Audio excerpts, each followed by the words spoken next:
ايه الاخبار؟ عاملين ايه النهارده؟ بقى في الحلقه بتاعتنا هنتكلم فيها عن اللي محدش قالهولك عن نفسك، وانك طول عمرك بتدور على ايه. وخليني اقول لك حاجه يمكن عمر ما حد قالها لك بالشكل ده. انت مش تايه، انت بس لسه ما فهمتش نفسك زي زمان. واحنا طول عمرنا بندور على راحه وعلى اجابه وعلى احساس ان كل حاجه بقت واضحه، ونفضل نجرب حاجات كتير ونقرب من ناس ونبعد من ناس ونغير طرق ونبدا ونوقف، بس جواك احساس ثابت ان في حاجه لسه جواك ناقصه. وتفضل تقول لنفسك يمكن لما انجح هرتاح، ويمكن لما الاقي الشخص الصح برضه هرتاح، ويمكن لما حياتي تستقر برضه هرتاح. بس كل مرة توصل لحاجة انك تحس في حاجة جواك لسه ناقصة. واحنا هنا في انتيكا بنحكي عشان نفهم نفسنا، مش نحكم عليها. فيلا بينا نخش في الفيديو.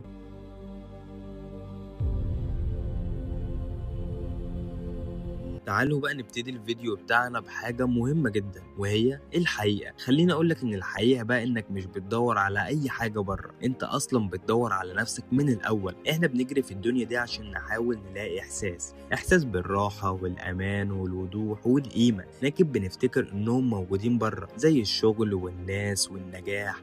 بس الحقيقة في كل ده إن كل الحاجات دي مش بتكمل الفراغ اللي جواك، لأن الفراغ ده مش نقص في حياتك، هو نقص في فهمك لنفسك. وانك ممكن تبقى ناجح ومش مرتاح، وممكن برضو تبقى وسط ناس كتير قوي وحاسس لسه بوحدة، وممكن تحقق حاجات كتير قوي بس لسه مش حاسس بقيمة نفسك. ليه بقى كل ده بيحصل؟ عشان انت لسه مش شايف نفسك بوضوح. وانت مش محتاج تبقى حد تاني، انت بس محتاج تفهم انت مين، وتفهم ايه اللي بيريحك وايه اللي بيوجعك وايه اللي بيشبهك وايه اللي مش بيشبهك. يمكن طول الوقت كنت بتحاول تبقى النسخة اللي الناس عايزاها، مش النسخة اللي انت محتاجها. واوقات اكبر غلطة انك تبعد عن نفسك عشان تقرب لغيرك.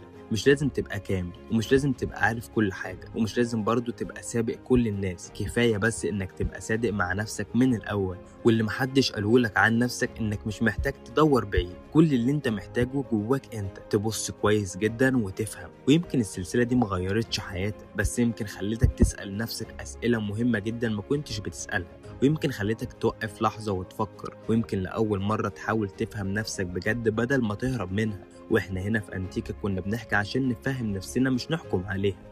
ولو وصلت لهنا يمكن انت مش تايه، يمكن انت بس بدأت الطريق الصح. واوقات اول خطوة في انك تلاقي نفسك انك تبطل تدور بره. يلا اشوفكم على خير في الفيديوهات الجاية، سلام.